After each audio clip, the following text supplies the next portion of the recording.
Hey, what's going on, everybody? I wanted to make a quick video to talk about the S24 Ultra versus the Pixel 8 Pro. So the S24 Ultra was released on January 17th and has been out for a little over a month now, or close to a month. So I wanted to talk about the differences between the S24 Ultra versus the Pixel 8 Pro and which phone is better. A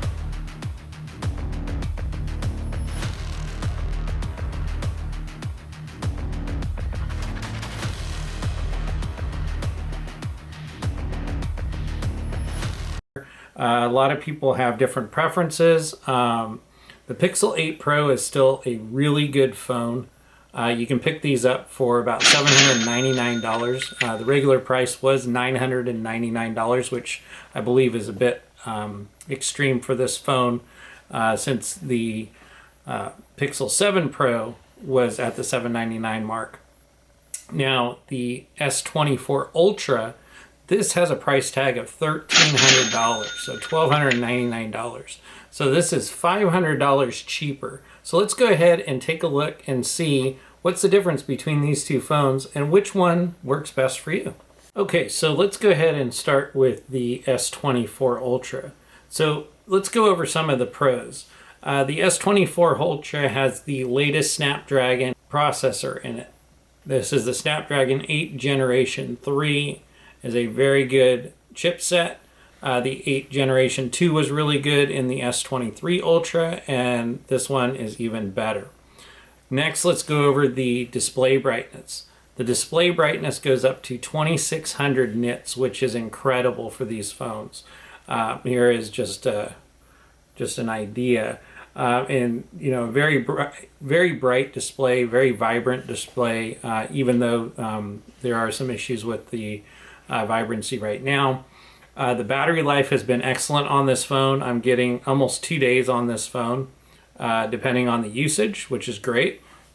One of the big things that Samsung talked about was the Galaxy AI features. So this has a lot of AI features. Now keep in mind, a lot of these AI features are actually Google features, and there is a paywall that's most likely going to happen in 2025, as Samsung did announce that these features will have to be paid for after 2025, but for right now they are free. You get 7 years of support on these devices now, so just like the Google Pixel 8 Pro, this phone also has an amazing non-reflective display. As you can see, there's very little reflection there, and that is due to the new Gorilla Glass armor that they have on the display of the S24 Ultra. So there's very little reflection, as you can see. Let's talk about some of the cons. Well, one of the cons, as I mentioned before, is this is $1,299. So you're looking at a big chunk of change for this phone.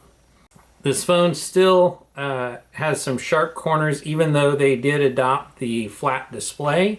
So I have a case on right now, but when I'm using this without a case, there are still some sharp corners here that kind of dig into your hand and are not as comfortable.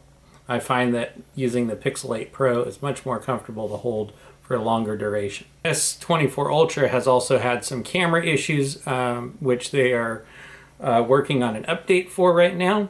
But there are some camera issues with this. There's also been some display issues that have been mentioned. I mentioned this in a previous video, which you can click the link here. And that's about the vividness, where there is no adjustment for vivid, which is supposed to also come in the latest update from Samsung.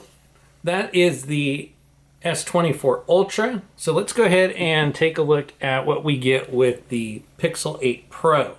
So with the Pixel 8 Pro, this is $500 less than the flagship from Samsung right now. AI features on this are the same, if not better, than what you get on the S24 Ultra, whereas the AI features that Samsung is using are Google's. You also get the 7 years of updates and support on these phones. The display brightness is pretty good at 2400 nits, so it's not as bright as the S24 Ultra, but 2400 nits is still pretty bright, and it's very good on the display. In my opinion, the Pixel 8 Pro has one of the best point-and-shoot cameras on the market. If you want to take a picture, you don't want to have to make any adjustments or anything like that, then I suggest getting the Pixel 8 Pro because it's a great point-and-shoot. We also have the Circle to Search feature, which was released on the Pixel 8 Pro at the same time that Samsung released it on the S24 Ultra, which is a great feature if you haven't used it.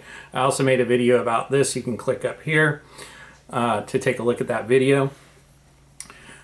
Google also has really great Pixel feature drops. So we get our quarterly drops. We're getting another drop, I believe, next month in March. Which brings all kinds of different features and updates to the Pixels, which are exclusive, which is one great thing about having a Pixel phone is you always have the latest and greatest and the newest version of Android because Google makes Android. All right, let's talk about some of the cons. Some of the cons are that the original update schedule we used to get was the first Monday of each month we would get our updates. Unfortunately, Google hasn't stuck to that. They made an announcement a while back that they weren't going to stick to that. So we don't always get it at the same time. It can take a week for it to roll out depending on what's going on. The next thing is the original price that they released this at $999 was a bit steep for this phone, whereas the previous generation was, like I said, $799. But you're finding this all day long now at $799, so I wouldn't worry too much about the price. There's still some great deals on these. The other thing was when the Pixel 8 Pro was announced, there were some features that were announced, including Video Boost, which we did not get until December. So 3 months after the release of this phone, those features weren't available on the day that the phone was released, which is kind of a bummer. But we did get the feature. It is working. It works great. I've done some videos on that as well. The next thing is they really need to up the storage on these. The base model is 128 gigabytes. We need Pixels to be 256 gigabytes at the base model. 128 in 2024 just doesn't cut it. So come on, Google. 256 for the Pixel 9 Pro would be really appreciative. The next thing is the camera bar. Let me see if I can get this in the camera. You can see it is very shiny and it has picked up some scratches. I wish the camera bar would be more of the matte finish like on the Pixel 8.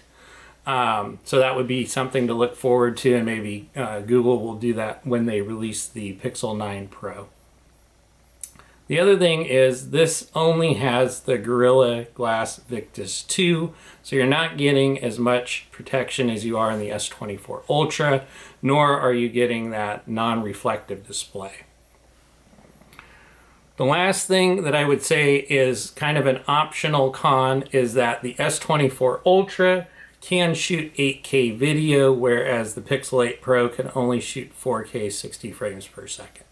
So let me know what your thoughts are. Are you getting the S24 Ultra or the Pixel 8 Pro, or do you have a different smartphone in mind? Let me know in the comments below. Once again, I appreciate you watching. If you enjoyed the video, please make sure to give us a thumbs up, like the video, subscribe to our channel, and click the bell notification so you're updated when new videos are uploaded. Thanks again for watching, and we'll catch you in the next video.